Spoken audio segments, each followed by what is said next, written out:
anybody who's really getting into this industry where I was back in 2017, I want them to feel like, hey, this is a group that I can invest with, and maybe I'll decide to be a GP down the line, and they'll be able to really help me understand the ins and outs of the syndication world. Welcome to Multifamily Insights. I'm your host, John Casman, and I want to thank you for joining us for another great episode. If you are enjoying this show and getting some great value for your investing goals, be sure to let us hear about it through an honest rating and review. It helps us, but it also helps other listeners find this show for their own investing goals. And listen, if this is your first time listening, or for some strange reason you just haven't done it yet, hit that follow or subscribe button so you don't miss an episode. Now, I've got a great show today. We're going to be talking to Anders Jacobson. They say you're the average of the 5 people you spend the most time with. So if you want to grow as a multifamily investor, you have to spend more time with other multifamily investors. And an easy way to do that is to join our apartment investing mastermind group today. Just go to casmancapital.com and click on the mastermind button. Now, as a part of this group, you'll get access to expert trainings, group coaching calls, industry news and updates, as well as all of our webinars and workshops, including our 3-hour workshop on raising capital. Again, if you want to be around other multifamily investors that can help you scale your portfolio today and grow your network, make sure you're a part of the Apartment Investing Mastermind. Just go to casmancapital.com and click on the Mastermind button today. Now, Anders Jacobson is an investor, consultant, entrepreneur, and the founder of Brighton Capital. Now, prior to multifamily, he built 2 businesses in the door-to-door sales industry. Now, he has an expertise in sales, leadership, business, and real estate. He started investing in multifamily back in 2017 and has ownership in over 2,500 units across Texas, Florida, Georgia, North Carolina, and South Carolina. Well, so welcome to the show, Anders Jacobson. Hey, John, thanks for having me on. Absolutely, Anders, great to have you on. I went over your bio at a very, very high level. Why don't you take 2 minutes and give our listeners a little bit more on your background? Yeah, absolutely. So like you mentioned, live in North Carolina, been in the sales industry was in the sales industry for about 12 years. I grew up, went to school, really my only thought and focus was sports. So I love basketball, football, found myself playing a little bit of college basketball and just kind of had this dream to, keep climbing the athletics ladder. Found myself in a school in Virginia, small college. I realized I wasn't, going to make it to the league, but still wanted to, reach the mountaintop at that level. And in 2010, kind of achieved this goal I'd been chasing, and kind of was at the peak of my athletic career. It felt like everything was going right, and then 2 weeks later, I got a call that changed everything. My dad reached out to me, told me that, hey, we just lost a ton of money in the last few years from the crash. Not going to be able to help pay for really anything for you anymore as far as school goes. So if you want to go back to the school, continue to play in basketball there, you have to figure it out on your own. And up to this point, I was in the negative in my bank account. So I had no funds. And it was just kind of this deflating moment where I was sitting there like, what am I going to do? I didn't know where to go from there. And I had this recruiter come to college, said, hey, you can come knock doors and sell home security systems in Detroit, Michigan this summer. If you do well, you could probably pay your way through school. And everyone was like, oh, you'll be great at it. You'll crush it. You're a hard worker. And I got out there and we just kind of crashed and burned for the first little while. Doors slammed in my face. Never dealt with that much rejection in my life. And thought about giving up multiple times. But, I kept remembering things that mentors and coaches had told me. And one in particular was, whether you think you can or think you can't, you're right. And I realized that, I hadn't put in the work yet to really be great in this industry and be successful. And I also just had this mentality of like, I'm not good at this. I'm not a natural salesman.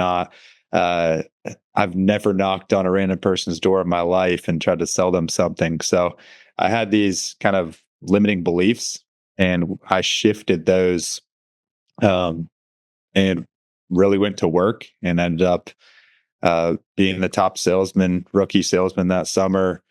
Kind of changed the trajectory of my life. Followed this path in door to door sales for about 12 years, and kind of brought me where I am today. But along that journey, I had learned how to make money, but I didn't know how to manage it and really grow it outside of just knocking on doors and making sales. And so that's what led me to real estate and multifamily specifically. Kind of went on this path and journey.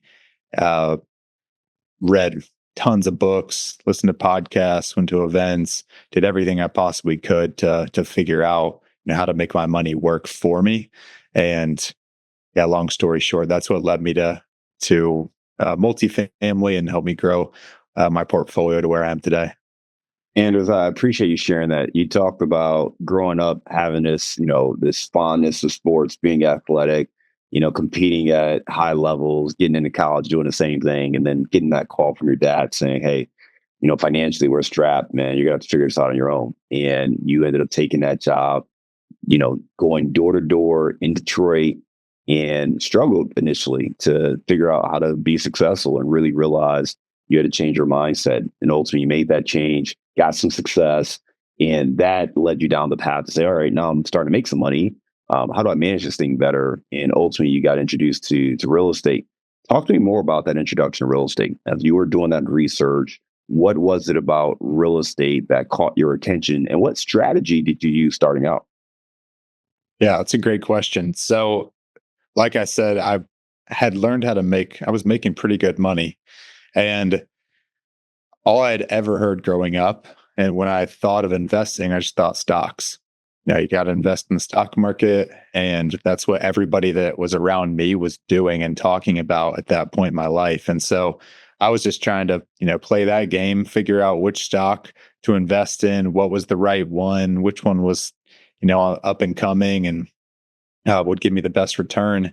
And I was in the renewable energy space at this point in the solar industry.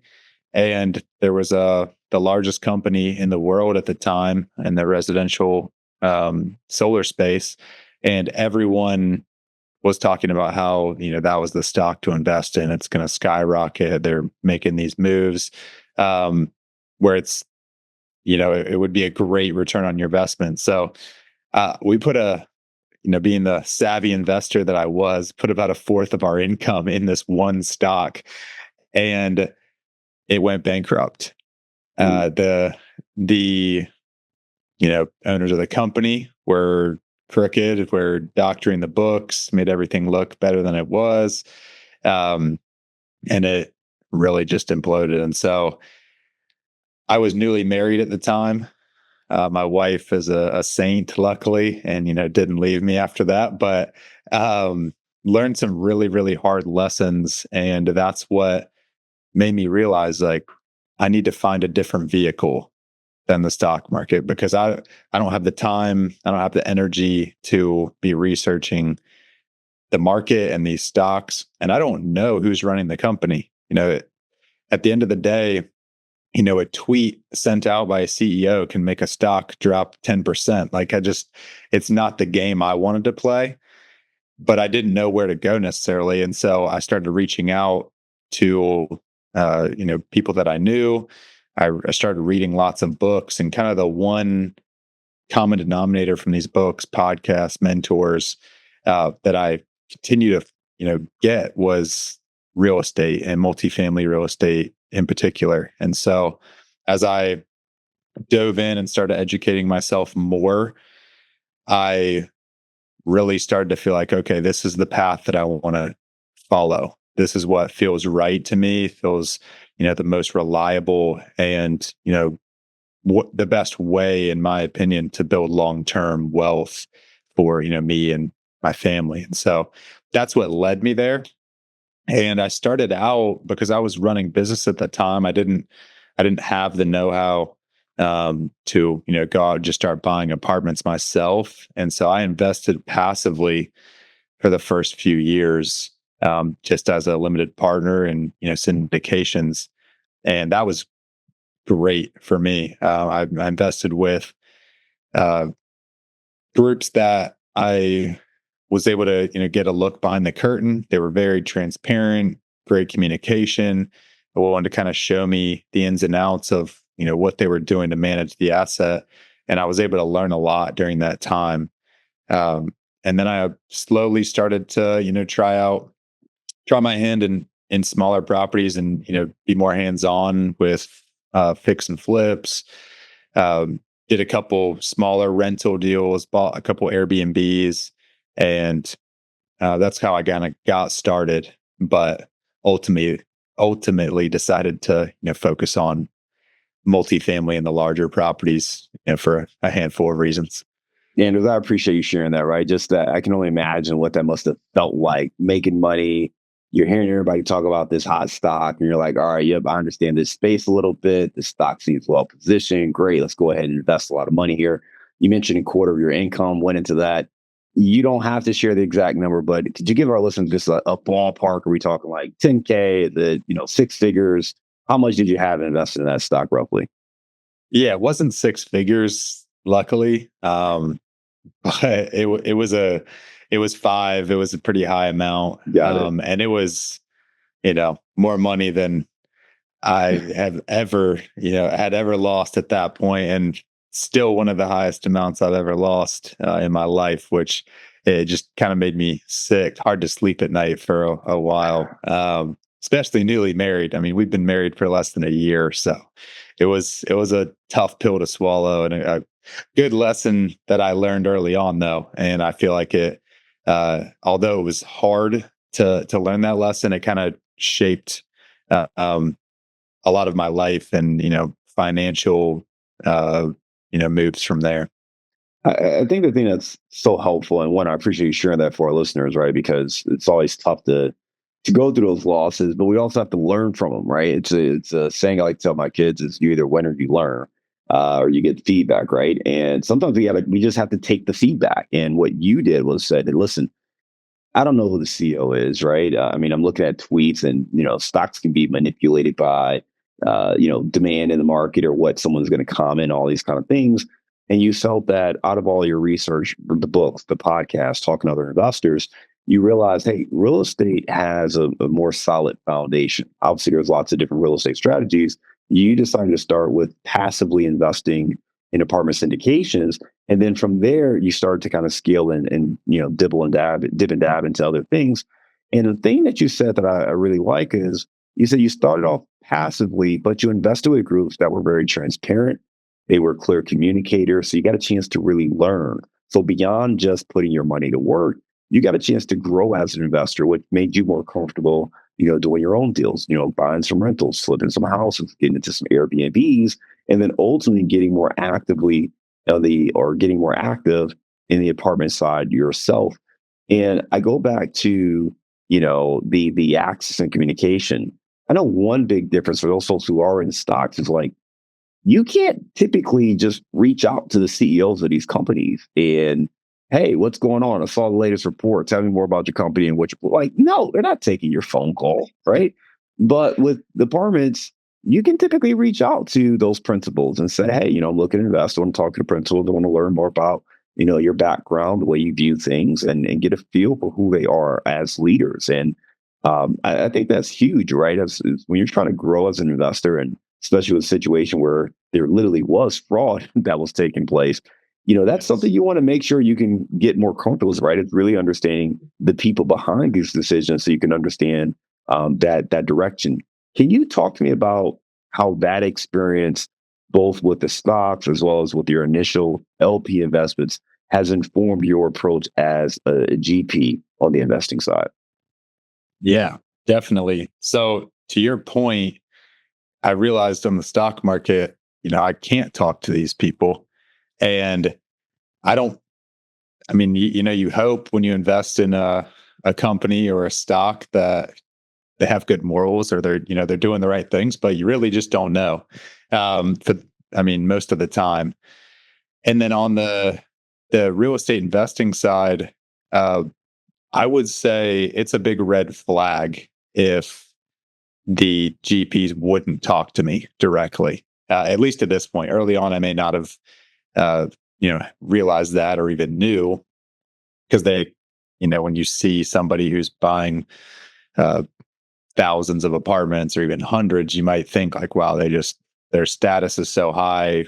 I'd be lucky to chat with them. But, if they're a good GP and want to truly do things the right way, I feel like they would get on the phone and talk with any investor, at least initially to help them understand, what they do, their business strategy, how investment works with them, their process.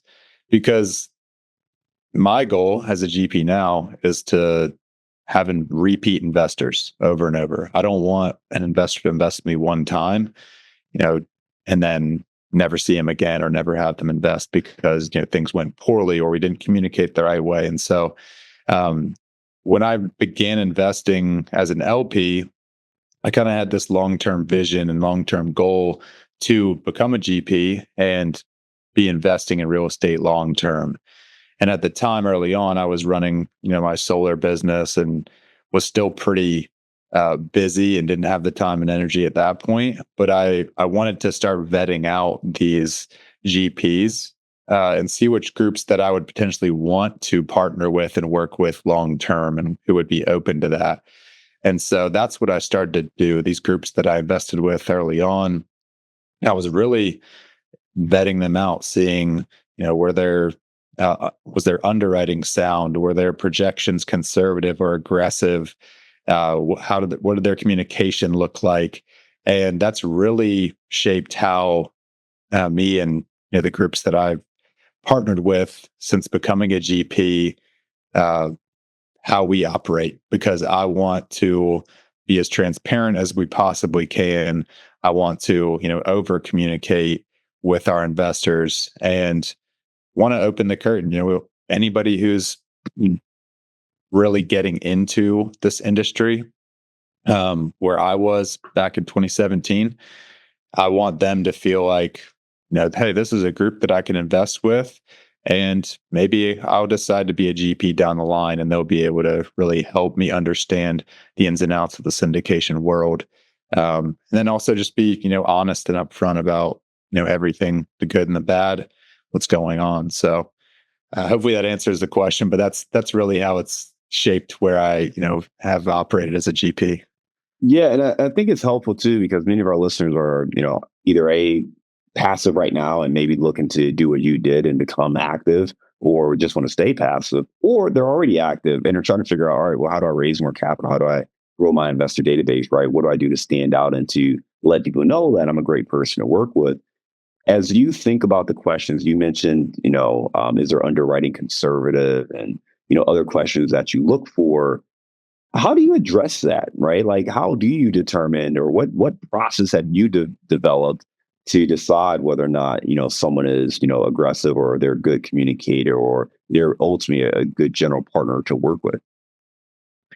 So it took me some time. So I think it's very hard to do that unless you've invested as an LP or you've, really had some experience in the multifamily space. So I joined a mastermind group just after 2020 to accelerate my growth on the multifamily side and to learn as much as I could, specifically on the underwriting piece, because that was where I felt like I needed the most help or assistance, where I could gain the most knowledge.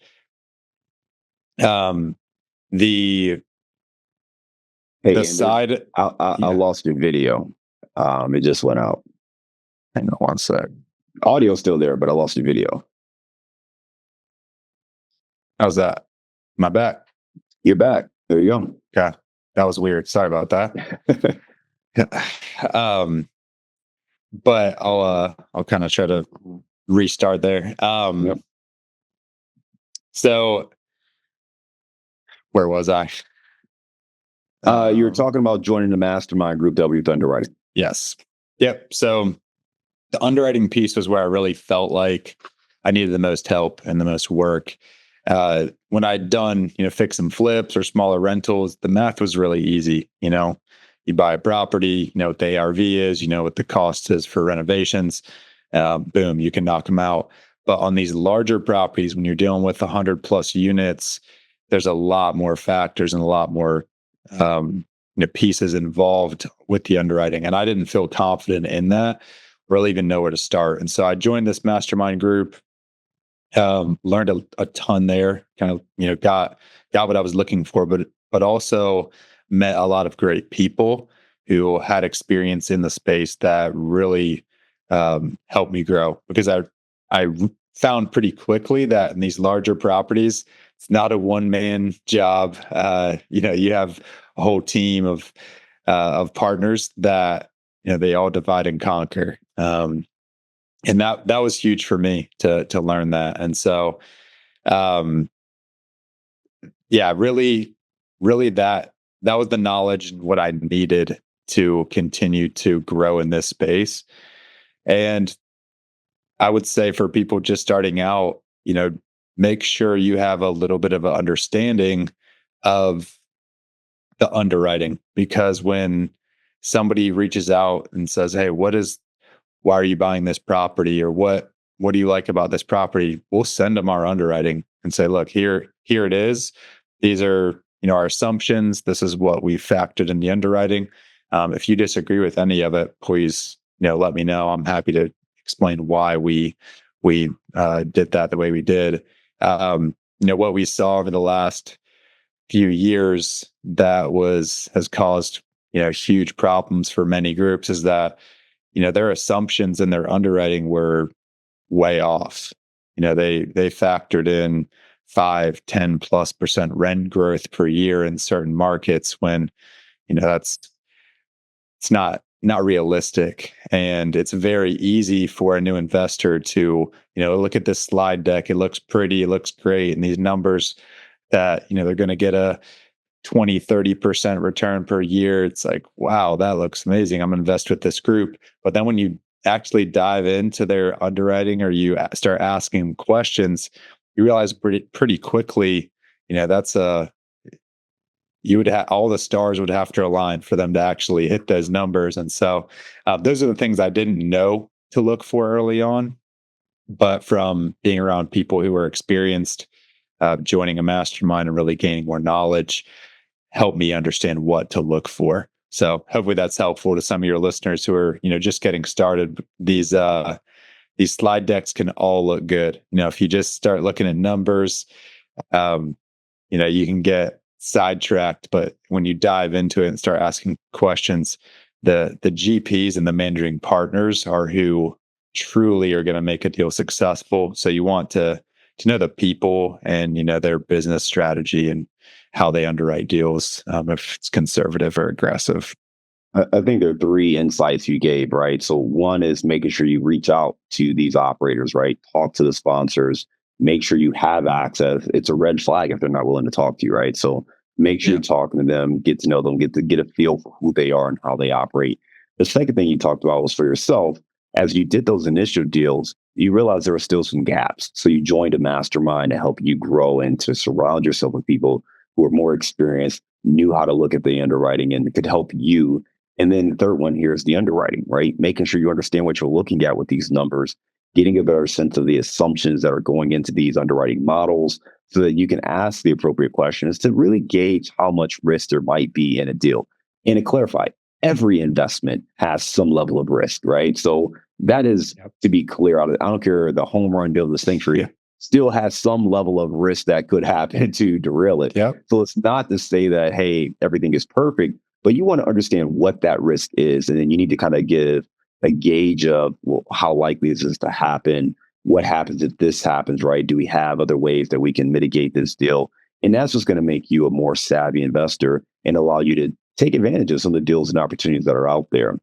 When you're looking at underwriting and you're asking questions, and this is either as a GP or LP, but for our listeners, is there, one or two kind of telltale signs you look for to say, hey, even if you don't understand the 70 lines of, figures that are on a pro forma, here are two or three that I always look at just to understand what assumptions are going into. And that's going to illuminate a little bit more about the overall deal. Is there anything there that you look for? Yeah, I mean, I would say the first two right off the bat are always going to be rent growth assumption and operating expenses. Typically, you want to see those in the with rent growth. You don't conservatively, you don't want that to really be above 3% per year. Is what I look for, and then also on the operating expenses should be around 2% to 3% per year. As well. Just, with inflation, you want to factor those in. So that's what I always look at those. A little bit more complex one would be cap rate. So I won't get into that, exit cap rate specifically, but I'd say insurance right now is a big one as well, because it can vary pretty drastically. And, insurances and I'd say taxes, you want to make sure that they factor, where that's going to go, if insurance is going to increase or if their assumption is accurate or in line with where the market currently is. Because they can put that on the underwriting. And then when they actually close the deal and all that stuff is finalized, those numbers could increase and could affect your return. So I'd always ask them, who you can ask them directly, where's your insurance quote coming from? And did you shop around? You can ask other people in the market if that's accurate or in line. And then on the tax side too, just factoring in like, hey, when do these taxes take effect? Is this previous owner's taxes, or there's the new taxes that are going to be on the property? So there's just be a couple that I would point out for somebody new. I love it. I think those are great ones, right? You talked about rent growth assumptions. So, are they assuming 3%, 5%, 10%, which, man, I would definitely avoid deals that are assuming a 10% rent growth annually. And then you talk about the expense increase, right? How much do they expect expenses to increase annually? So that's the other expense that you're looking at. And then a little more technical going into the cap rate, particularly the exit cap rate is what I'm assuming you're talking about, right? So at what cap rate do they expect to exit the property at? And then the last thing is taking a look at the taxes and insurance. Those are two critical things. And I always tell people, whenever you're looking at a property, it's not enough to just see what the current owner is paying in taxes and insurance. You really need to focus on what you're going to pay. So you've got to do the work to identify what that is. It's an extra step, but make sure you know those numbers. Really, really good insights. Anders, for folks who want to learn more about you and learn more about the company, they can check out your website, brightoncapital.io. So that's Brighton, Brighton, capital.io. We will link to that in our show notes. But right now, we're going to transition to our round of insights. All right, Anders, give me a failure or an apparent failure that set you up for later success.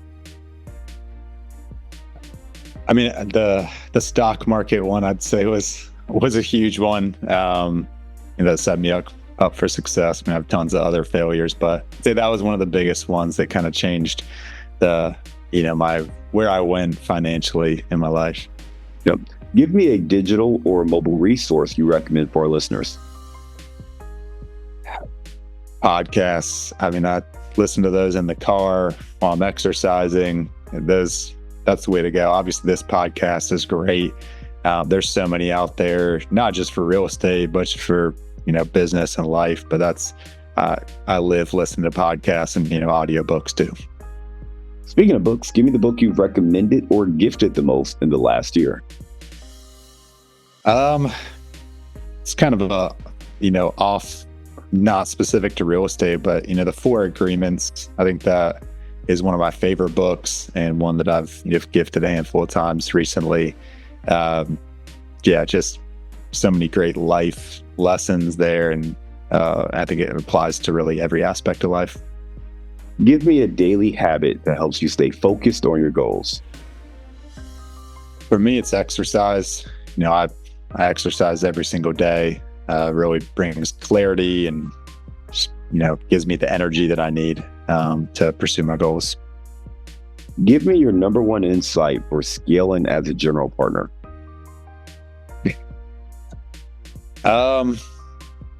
just constantly learning.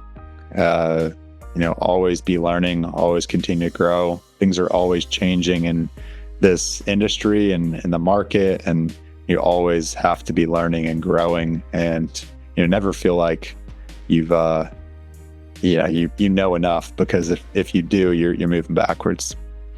Love it. Let's go in a different direction here. So you are in Raleigh. Give me your favorite place to grab a bite to eat. Oof. There's an awesome spot downtown called Brewery Bravana. That's me and my wife's go-to spot. I love it. Sounds like a great place. Anders, appreciate you coming on the show today and just talking about your background, starting in athletics, getting into door-to-door sales, making some money there, but, kind of falling short on that first investment in the stocks, and then really educating yourself and realizing that, hey, real estate gives you a little bit more control. You get a chance to learn a little bit more about the operators. You ended up investing passively, then ultimately taking, more of a leadership role, an active role with your own investments, and now working with other investors. They get all the benefits of investing in real estate themselves.